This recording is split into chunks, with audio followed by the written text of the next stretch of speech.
June 25, 1876, Battle Ridge, Montana. The Gray Horse Troop, 52 men of Company E, gallops toward the Little Bighorn River Greymounts, gleaming under the sun. A swarm of 2,000 Lakota and Cheyenne warriors closes in.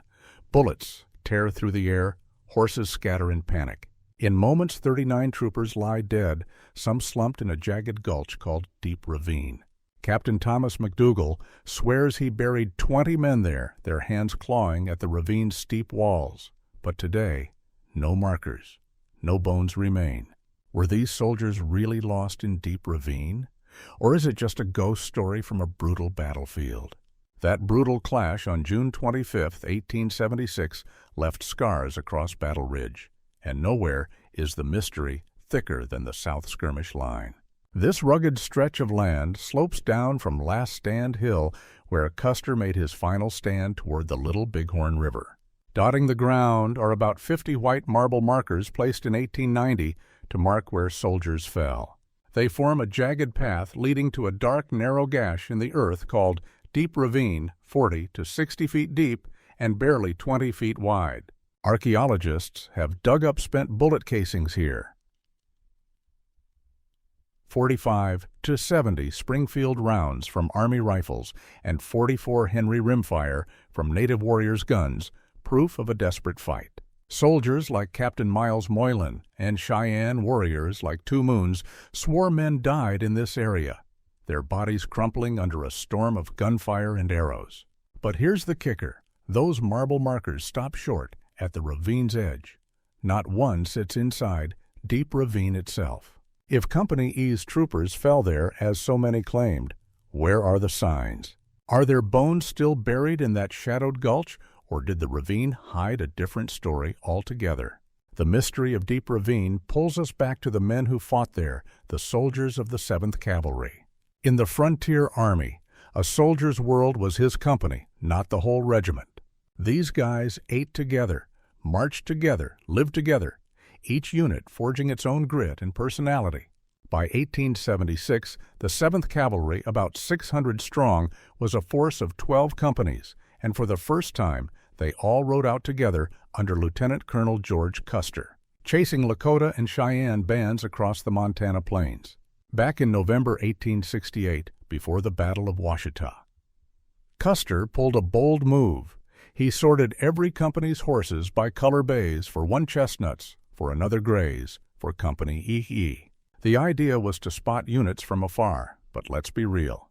Custer wanted his cavalry to look sharp even if the men grumbled about it.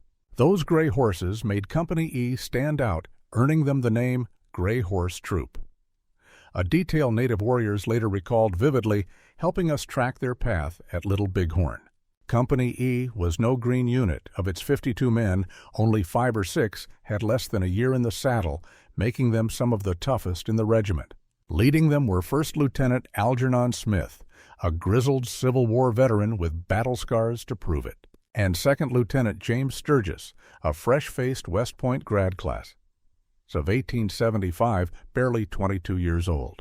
Together they shaped a company ready for the fight, but nothing could prepare them for what waited at the Little Bighorn. The Gray Horse Troop was battle-hardened, but on June 25, 1876, they rode into a storm they couldn't outrun. That morning, Lieutenant Colonel George Custer, staring down a massive Lakota, Cheyenne, and Arapaho encampment stretching 2 miles along the Little Bighorn River, split his 600-man 7th Cavalry into 5 groups to hit the village from multiple angles. Major Marcus Reno got Companies AG and M, about 140 men, to attack from the south. Captain Frederick Benteen took Companies D, H, and K, around 125 men, to scout the hills. Captain Miles Keogh led Companies C, Y, and L, roughly 110 men, to hold the center. Captain George Yates, commanding Companies E and F, nearly 100 men, including the Gray Horse Troop, stayed with Custer's strike force. Captain Thomas McDougal, with Company B's 45 men and a 130-man pack train, guarded the supply, as Custer's group crested Battle Ridge Cheyenne warrior Two Moons and Lakota fighter Gall, later told of spotting gray horses gleaming among the soldiers, unmistakable as Company E pushing toward Last Stand Hill. Some of Yates's men, likely Company E, broke north, charging past the hill, aiming to cross the river near the Cheyenne lodges, a bold move to outflank the village. But heavy fire drove them back to the ridge's edge near today's cemetery. From there, Company E swung down the slope toward the river boots, hitting dirt as they dismounted to form a skirmish line, rifles blazing against a swarm of warriors. Then disaster struck native fighters using the ravines for cover, spooked the gray horses, stampeding them into the riverbed. Dozens were captured, leaving Smith Sturgis and their men stranded on foot, exposed with no way out. With their horses gone, the gray horse troop's stand at the Little Bighorn turned into a fight for survival. Out of Company E's 52 men didn't make it out alive, a brutal toll that claimed 2 officers, 3 sergeants, 4 corporals, 2 trumpeters, and 28 privates. When the dust settled, soldiers sent to bury the dead could only identify 10 bodies. First Lieutenant Algernon Smith was found on Last Stand Hill, far from his men, his body sprawled among other fallen troopers, maybe trying to rally a final defense. First Sergeant Frederick Homeyer was recognized by a small detail, his name stitched into a sock, a grim marker of his fate. Second Lieutenant James Sturgis, the young West Point grad, vanished entirely, his body never found, likely torn apart beyond recognition in the chaos. As the battle raged, Cheyenne and Lakota warriors, like Wooden Leg and 2 Moons later, shared stories of a handful of Company E men, maybe 4 or 5, breaking from the skirmish line and scrambling into a steep, shadowed gulch, almost certainly Deep Ravine. They were looking for cover, a last-ditch effort to hold off the onslaught. But the warriors followed, cutting them down in the narrow ravine, leaving their bodies crumpled in the dirt, a scene that would spark debate for decades. Those final moments of Company E's desperate scramble into Deep Ravine left echoes that soldiers couldn't ignore. Just days after the battle, on June 28th and 29th, 1876, weary troopers from the 7th Cavalry, led by General Alfred Terry, trudged across the Little Bighorn battlefield to bury their fallen brothers. They reported a grim sight, between 20 and 28 bodies piled in Deep Ravine, most believed to be from Company E. 3 years later, at the 1879 Reno Court of Inquiry, Captain Miles Moylan of Company A stood firm on what he saw. He pointed to a map marking Deep Ravine as Spot H and described finding about 20 of Company E's men, their bodies sprawled in the gulch. He noticed claw marks gouged into the ravine's western wall, nearly vertical at 50 feet high, where soldiers had tried to climb out, but slid back under a hail of bullets and arrows. Captain Thomas McDougall, who'd led Company E for 5 years before commanding Company B, was tasked with their burial. He confirmed half of Company E, roughly 20 men, lay in the ravine, the other half scattered along the south skirmish line. Their bodies were face down, riddled with wounds from both sides, a sign they were surrounded and fighting to the end. Even the dirt told a story. Handprints and boot scuffs marked the ravine's steep bank, frozen evidence of men clawing for safety as warriors closed in. These accounts paint a vivid picture, but they're only part of the puzzle. The vivid accounts of bodies in Deep Ravine make one thing clear: something happened there. But if so many of Company E's men died in that gulch, why are there no marble markers inside it?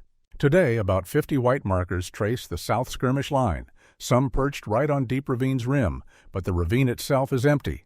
No stakes, no stones. This gap has sparked 2 theories. First, maybe no soldiers died in Deep Ravine at all. Some historians argue witnesses like Moylan and McDougall mistook the wide, sloping basin of the south skirmish line for a ravine, since it dips gently toward the river.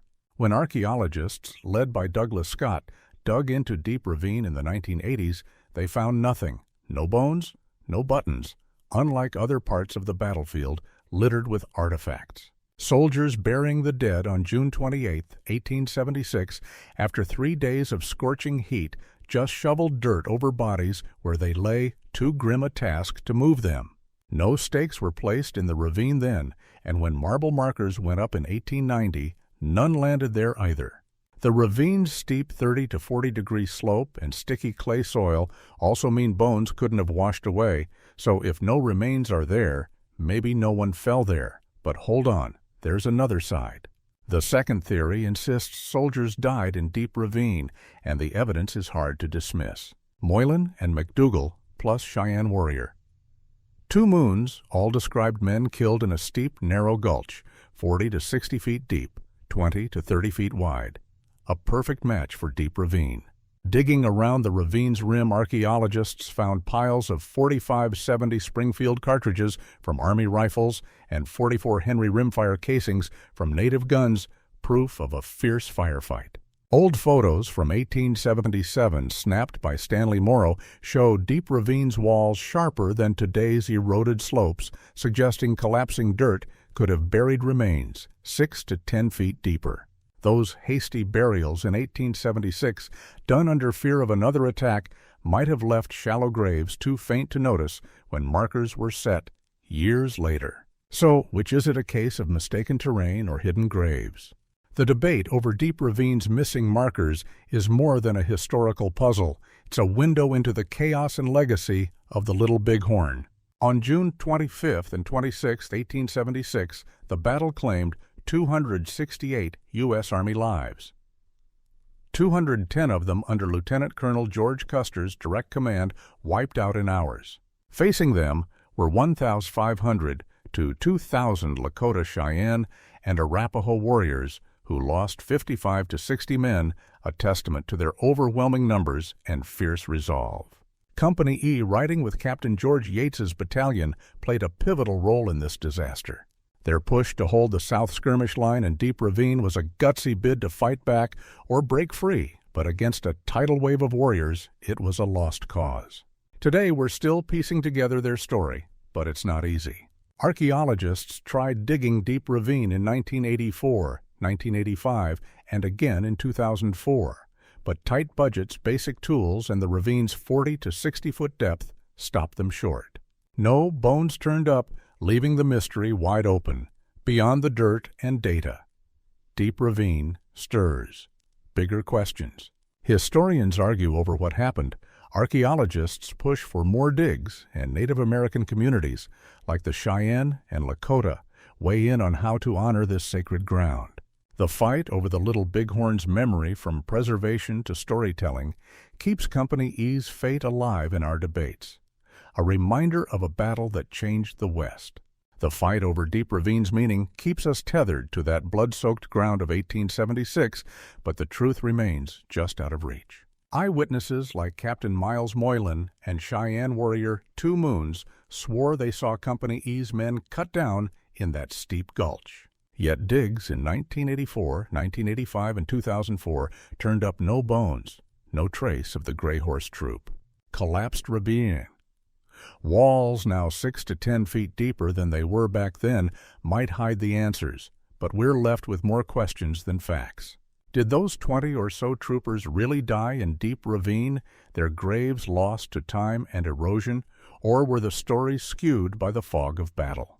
One thing's for sure, the Gray Horse Troop's final stand embodies the raw chaos, gut-wrenching bravery, and heartbreaking loss of the Little Bighorn. Their story isn't just a mystery. It's a call to keep digging, to keep asking, to honor the men who faced overwhelming odds on that Montana ridge. Until we know more, Company E's fate stays a haunting piece of America's past.